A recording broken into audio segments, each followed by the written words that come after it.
السلام علیکم ورحمۃ اللہ وبرکاتہ۔ آج کا لیسن سورہ البقرہ کی آیت نمبر 213 ہے، پارہ نمبر 2۔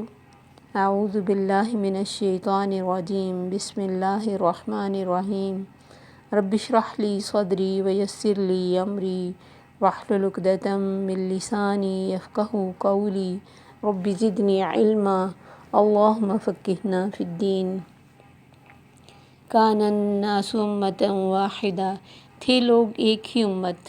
فبعث اللہ النبیین مبشرین، تو بھیجا اللہ نے نبیوں کو خوشخبری دینے والے، ومنذرین اور ڈرانے والے بنا کر، وانزل معہم الکتاب بالحق، اور اتاری ان کے ساتھ کتاب حق کے ساتھ۔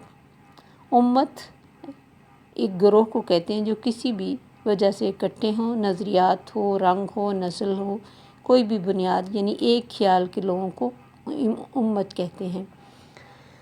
تو اللہ تعالیٰ کیا یہ فرمان ہے، اور اس سے پہلے یہ جو یونانی تہذیب یا مغرب کا ایک عقیدہ ہے کہ وہ کہتا ہے کہ انسان پہلے منتشر خیالات کا تھا، اس کا کوئی عقیدہ نہیں تھا، اور اس کے فکری لحاظ سے اس کو پہلے یعنی شروع کے ایج کو ڈارک ایج کہا جاتا ہے۔ حالانکہ یہ سب ظن اور خیال ہے۔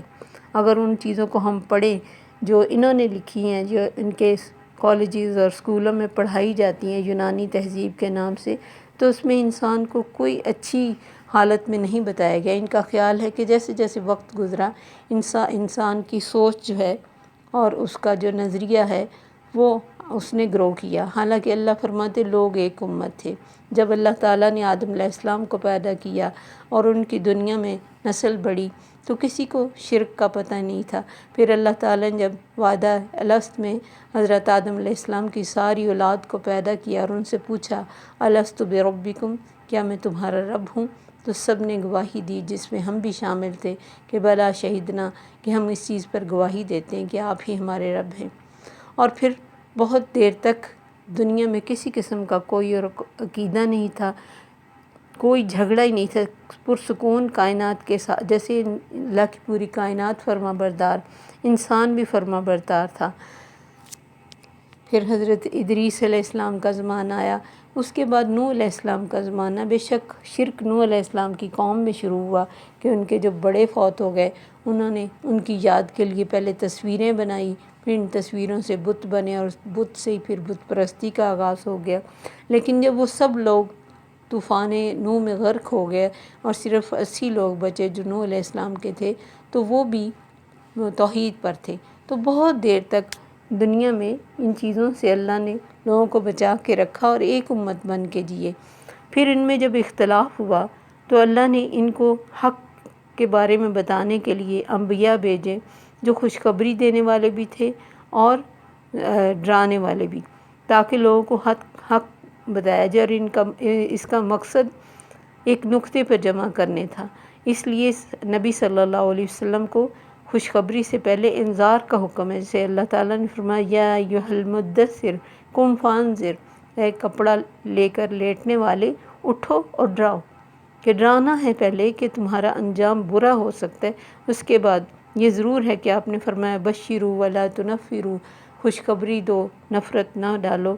لیکن جب تک انسان کے اندر ایک خوف نہ ہوگا، کیونکہ دنیا میں کتنے کام ہم خوف کی وجہ سے نہیں کر پاتے کہ لوگ کیا کہیں گے، یا کتنے کام کرتے ہیں کہ لوگ کیا کہیں گے، جو ہمیشہ سے کرتے ہیں، اور چاہے وہ ہمیں غلط بھی لگیں، مشکل لگیں، ان پہ عمل کرنا مشکل ہو، لیکن ہم لوگوں کی باتوں کے خوف سے ان کو کرتے رہتے ہیں۔ تو اللہ تعالیٰ نے بھی اس لیے کہا کہ پہلے ان کو ڈراؤ۔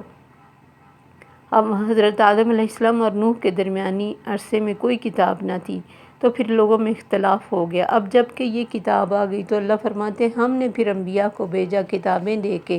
اس سے پہلے تورات، انجیل، زبور آئی، اور انبیاء نے خوشخبریاں بھی دیں اور آخرت کے انجام سے ڈرایا بھی، اور اللہ نے جو کتابیں اتاری حق، اس کے بارے میں بھی لوگوں کو بتایا، لِیَحْکُمَ بَیْنَ النَّاسِ فِیمَا اخْتَلَفُوا فِیہ، تاکہ لوگوں کے درمیان جو اختلاف ہو رہے ہیں اس کا فیصلہ کیا جائے۔ یعنی یہ کتاب جب بھی آتی ہے اور نبی آتا ہے، وہ لوگوں کو حق بات بتاتا ہے کہ اصل چیز کیا ہے، اور جتنی بھی گمراہیاں ہیں ان کو دور کرنے کی کوشش کرتا ہے۔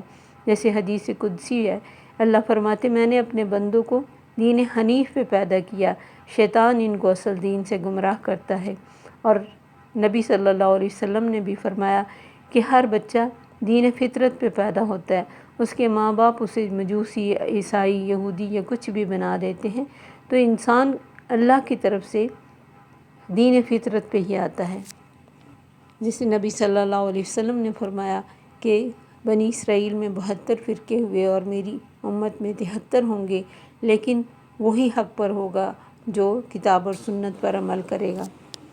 وَمَا اخْتَلَفَ فِيهِ إِلَّا الَّذِينَ أُوتُوهُ مِن بَعْدِ مَا جَاءَتْهُمُ الْبَيِّنَاتُ بَغْيًا بَيْنَهُمْ۔ تو اللہ فرماتے جو بھی اختلاف ہوئے اس میں، اور نہیں اختلاف کیا اس میں مگر ان لوگوں نے دیے گئے تھے جو دیے گئے تھے اس کے بعد کہ ان کے پاس وہ روشن نشانیاں آ گئیں، بغیم بینہم، آپس میں ضد کی وجہ سے، یعنی اختلاف کی بڑی وجہ ضد تھی کہ کسی کی بات نہیں ماننا، یا جو حق کی طرف ہمیں دعوت دیتا ہے اس کی بات ہم کیوں مانیں، وہ سٹیٹس کے لحاظ سے ہم سے کم ہے اور پھر دنیا میں پارٹی کے لحاظ سے ہم سے کم ہے۔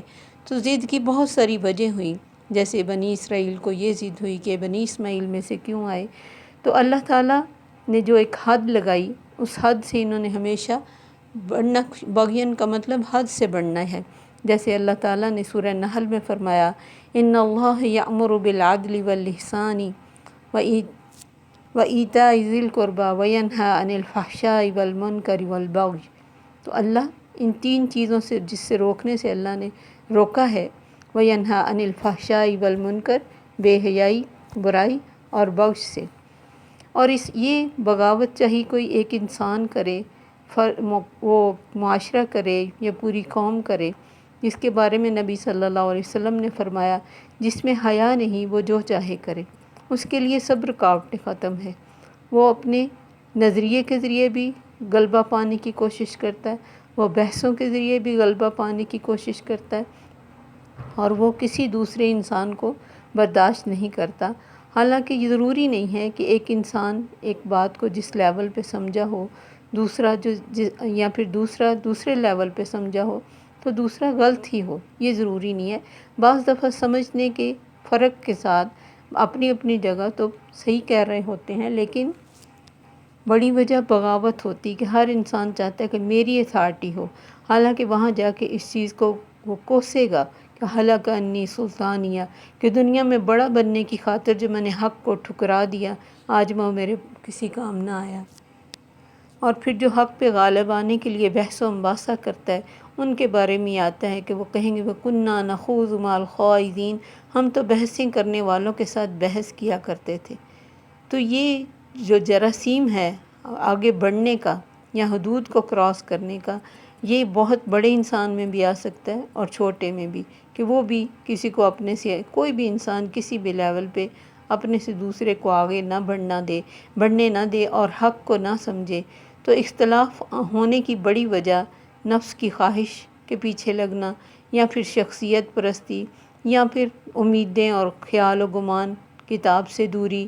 اور اسی لیے اللہ نے فرمایا وَاعْتَصِمُوا بِحَبْلِ اللَّهِ جَمِيعًا وَلَا تَفَرَّقُوا، کہ اللہ کی رسی کو، یعنی یہ قرآن اور اسلام کی رسی کو مضبوطی سے تھام لو اور تفرقے میں نہ ڈالو۔ تو وجہ وہ پرانی ہی ہیں جو شروع سے آ رہی ہیں، کہ انسان اپنی دنیا کی خاطر، اپنے نفس کی خواہش کی خاطر یا شخصیت پرستی سے حق کی طرف نہیں آتا اور سچ کو اگنور کرتا ہے اور اپنی مرضی کے مطابق چلنا چاہتا ہے۔ اس لیے اللہ نے فرمایا ان کے پاس واضح نشانیاں آ گئی تھی، پھر بھی انہوں نے ضد کی وجہ سے اس کو ٹھکرا دیا۔ فَهَدَى اللَّهُ الَّذِينَ آمَنُوا لِمَا اخْتَلَفُوا فِيهِ مِنَ الْحَقِّ بِإِذْنِهِ، تو رہنمائی کرتا ہے اللہ ان لوگوں کی جو ایمان والے ہیں، ان اختلافات میں حق کی طرف رہنمائی پھر اللہ ہی کرتا ہے اور اپنے حکم سے کرتا ہے، اور اس کی کرتا ہے جو حق کو پانا چاہتا ہے۔ وَاللَّهُ يَهْدِي مَن يَشَاءُ إِلَىٰ صِرَاطٍ مُّسْتَقِيمٍ، اور اللہ ہی ہدایت دیتا ہے جسے چاہے سیدھے راستے کی طرف۔ اس لیے نبی صلی اللہ علیہ وسلم جب تہجد کے ٹائم اٹھتے تو یہ دعا پڑھتے اللہم رب جبرائیل میکائیل و اسرافیل فاطر السماوات والارض عالم الغیب والشہادہ انت تحکم بین عبادک فیما کانوا فیہ یختلفون اہدنی لما اختلف فیہ من الحق فإنک تہدی من تشاء إلی صراط مستقیم۔ اس کا مطلب ہے کہ اے ان فرشتوں کے رب، زمین و آسمان کے پیدا کرنے والے، غیب کو اور ظاہر کو جاننے والے، تو ہی لوگوں کے اختلافات کے درمیان فیصلہ کرنے والا ہے، تو میری بھی ان اختلافات میں حق سے رہنمائی کر دے، یعنی ان اختلافات میں مجھے حق کی طرف رہنمائی کر دے، اور تو جس کو چاہے سیدھے راستے کی طرف رہنمائی کرتا ہے۔ تو یہ بڑی خوبصورت دعا ہے جو نبی صلی اللہ علیہ وسلم تہجد کے ٹائم مانگا کرتے تھے کہ یا اللہ جو بھی اختلاف ہے اس میں مجھے حق دکھانا۔ جیسے اس سے بھی مختصر جو دعا میں پہلے بھی پڑھتی ہوں، اللہم ارنا الحق حقا وارزقنا اتباعہ وارنا الباطل باطلا وارزقنا اجتنابہ، کہ اللہ ہمیں حق کو حق بنا کے دکھا اور باطل اور اس کی پیروی کرنے کی توفیق دے، اور باطل کو باطل بنا کے دکھا اور اس سے بچنے کی توفیق دے۔ تو یہ اللہ کی رحمت سے ہی ممکن ہے کہ ہر انسان اور ہر چیز جو اپنے آپ کو صحیح بنانے کے لیے پوری کوشش کرتی ہے، اس میں صحیح کیا، اس کنفیوژن کے دور میں اللہ کس طرح حق دکھاتا ہے اسی کو جو اس کی طرف آنا چاہتا ہے، جو حق پانا چاہتا ہے۔ اسی لیے آپ نے فرمایا من جد وجدہ، جس نے کوشش کی اس نے پا لیا۔ تو اگر کوئی کوشش ہی نہ کرے اور جو ملتا جائے اسے لیتا جائے اور سمجھے کہ سب حق ہی ہے، تو یہ پھر اس کی اپنی بد نصیبی ہے۔ ورنہ تو اللہ نے ہر چیز، یہ دور اتنا آسان کر دیا حق کو پانے کے لیے کہ اس میں کچھ بڑی محنت کرنے کی ضرورت نہیں۔ جتنی کوشش ہمارے بڑے سلف صالحین نے کی، اس کی بجائے یہ ایک بنا بنایا دین ہمارے سامنے ہے، جس میں اگر ہم اتھینٹک چیز کو پانا چاہیں تو کوئی مشکل نہیں۔